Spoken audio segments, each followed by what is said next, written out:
It was business as usual at Kuala Lumpur International Airport. Nothing seemed out of the ordinary. Not the planes on the tarmac or the passengers in the terminal. Among those passing through security, Captain Zahari Ahmed Shah, followed by First Officer Fareeq Hamid, the pilots of MH370. One a junior, the other a veteran. He has been flying on 777 as a captain since 1998, and he has clocked well over 16,000 flight hours, so a very senior captain.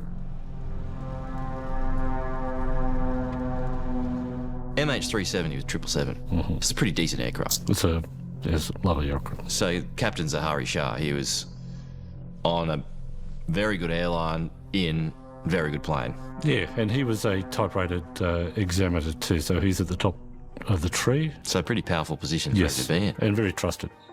He had a lot of sway. Yeah. 370, 32 right of takeoff. Nice. Please arrive at Beijing Malaysia 37, the US. At 12:42 in the morning, local time, Malaysia Airlines Flight 370 left the runway.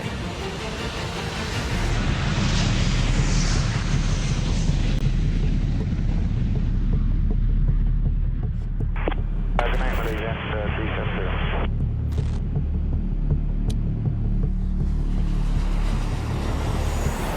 Good night, Malaysia 370 were the last words heard from anyone on that flight. And at the same time, the plane disappeared from radar screens.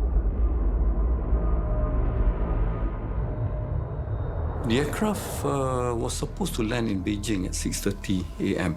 So were you still hoping that MH370 would still arrive in Beijing? Yes.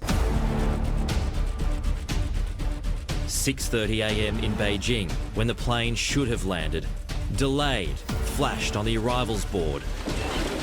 Panic sets in. The last point of contact was over the South China Sea, so that's where a search was launched.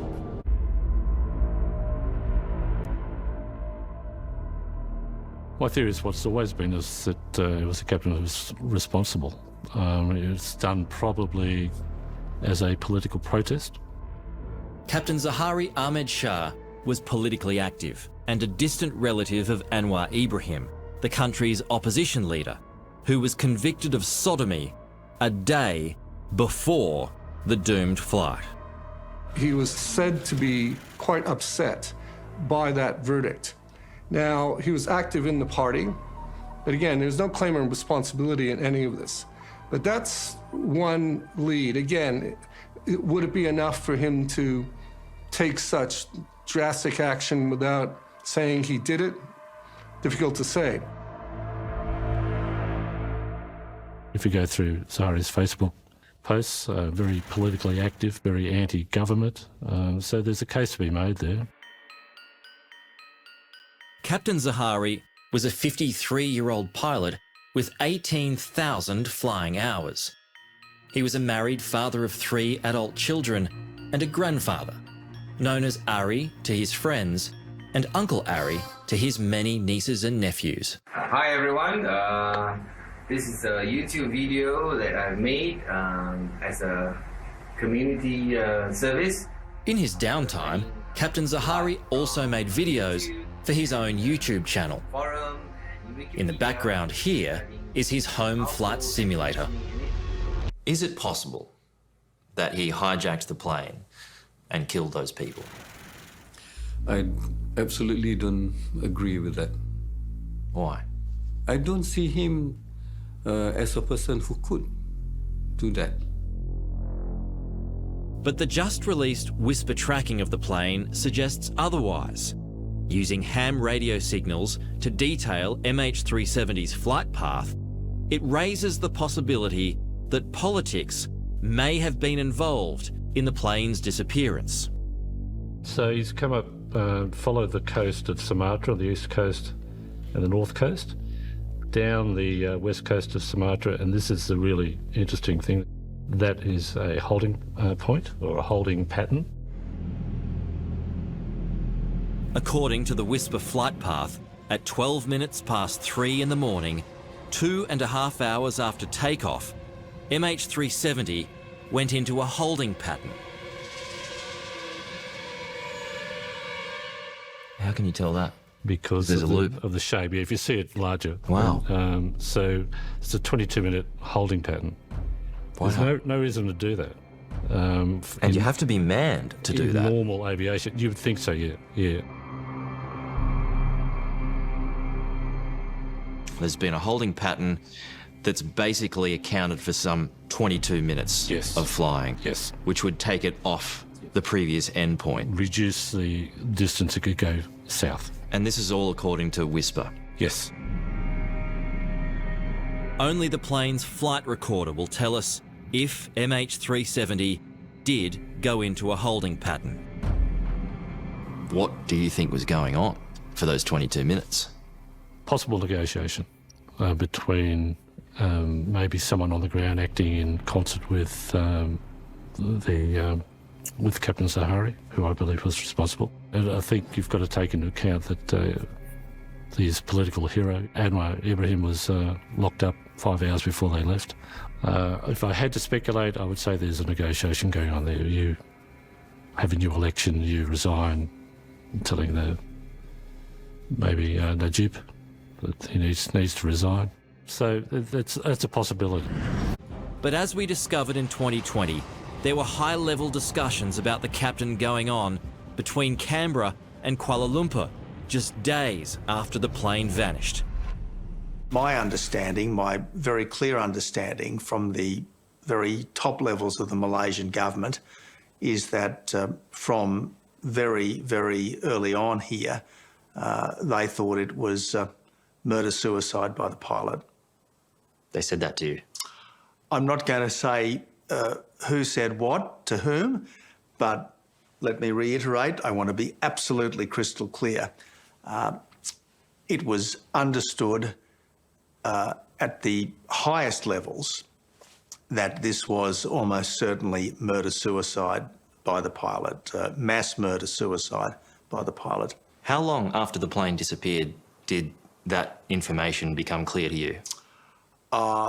Within a matter of a week or so. Despite this revelation, the Malaysians refused to name or blame Zahari. I wish to be very clear. We are still investigating all possibilities as to what caused MH370 to deviate from its original flight path. In 2018, Malaysia released its final report. The team is unable to determine the real cause for the disappearance of the MH370. Again, no mention of Zahari, despite Tony Abbott being told it was murder-suicide. What was the reasoning that the Malaysians gave you? Well, it was crystal clear to me that they had a very clear understanding that this almost certainly was what had happened. If that's true, then that would have to point to some kind of cover-up. Look, that's not my assumption at all. And I've read all these stories that the Malaysians allegedly didn't want the murder-suicide theory pursued because they were embarrassed about one of their pilots doing this.